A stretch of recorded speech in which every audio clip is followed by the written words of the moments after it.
Eu já dei aqui algumas diquinhas básicas para você deixar seu livro com cara de livro quando você estiver escrevendo lá.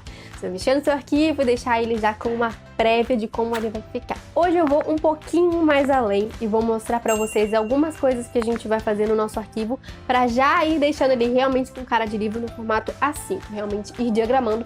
Se você quer seguir por esse caminho e diagramar o seu próprio livro, que foi o que eu fiz. Então eu vou te dar algumas dicas com relação a isso.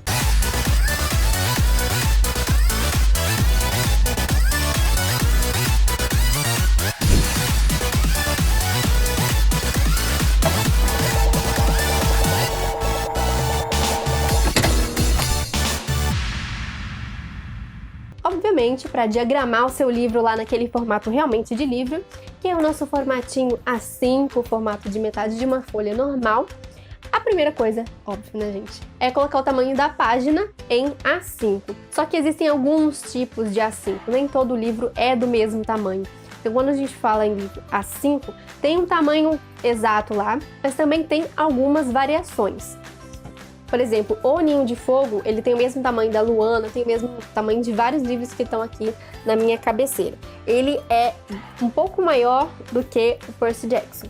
Então isso é muito uma questão de gráfica, de qual gráfica você vai imprimir, às vezes a gráfica tem um padrão, e também a questão da escolha do autor, da escolha da editora, o que eles querem realmente trazer para esse livro. Nesse primeiro momento que você está diagramando, você pode fazer de acordo com o padrão do seu computador, o padrão que está lá. Feito isso, você já pode começar as suas diagramações de capítulo, que é colocar o início do seu capítulo numa folha separada. Quando você fizer isso, se você quiser, você já pode criar uma certa diagramação de página, que é deixar a primeira página do seu capítulo com uma carinha um pouco mais bonitinha, um pouco mais trabalhada. Não tem um padrão para isso, existem várias formas de fazer isso.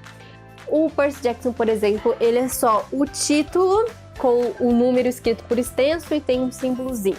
O Ninho de Fogo já tem uma letra bem maior, isso é muito livre, depende muito do diagramador ou do autor, se você for fazer isso no seu próprio livro. Feito isso, grande parte já está feita, a gente tem aí um livro já que está muito bem diagramado, a gente já tem uma carinha de livro muito boa. Mas ainda faltam alguns detalhes, como por exemplo a nossa numeração de página. Se você estiver fazendo isso no Word é muito fácil, é só colocar em inserir numeração de página. A numeração de página geralmente vai embaixo. Muito geralmente ela vai no canto exterior, ou seja, na bordinha da página. Você tem o livro, ele vai ficar do lado de fora.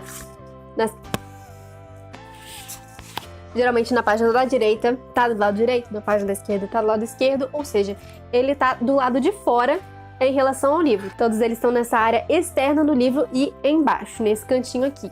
Ou então eles estão no meio, que é o caso do Percy Jackson, que coloca todos eles no meio. E na numeração de páginas dá para você usar uma fonte mais básica ou dá para usar uma fonte mais elaborada, também fica a seu critério. E uma coisa que alguns livros têm e que eu adoro, que eu coloquei no meu logo desde a primeira edição, é o cabeçalho, que é essa coisinha linda que fica aqui. Assim como a numeração de página, ele pode estar no canto externo ou ele pode estar no meio.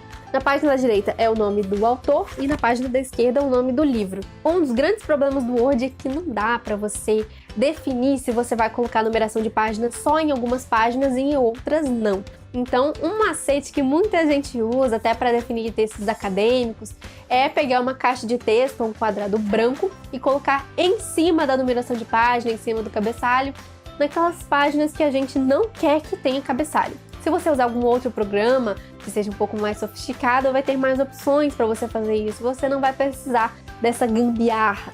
Mas todo mundo começa pelo Word, então tô dando aqui dicas muito simples e muito básicas para quem está começando a ver o seu livro já de uma forma realmente como ele vai ficar no resultado final. Então, se você quiser ter esse gostinho, ou se você realmente quer se aventurar e diagramar o seu próprio livro, essas são as dicas básicas. Essa foi a dica de hoje, eu espero que você tenha gostado e até o próximo vídeo.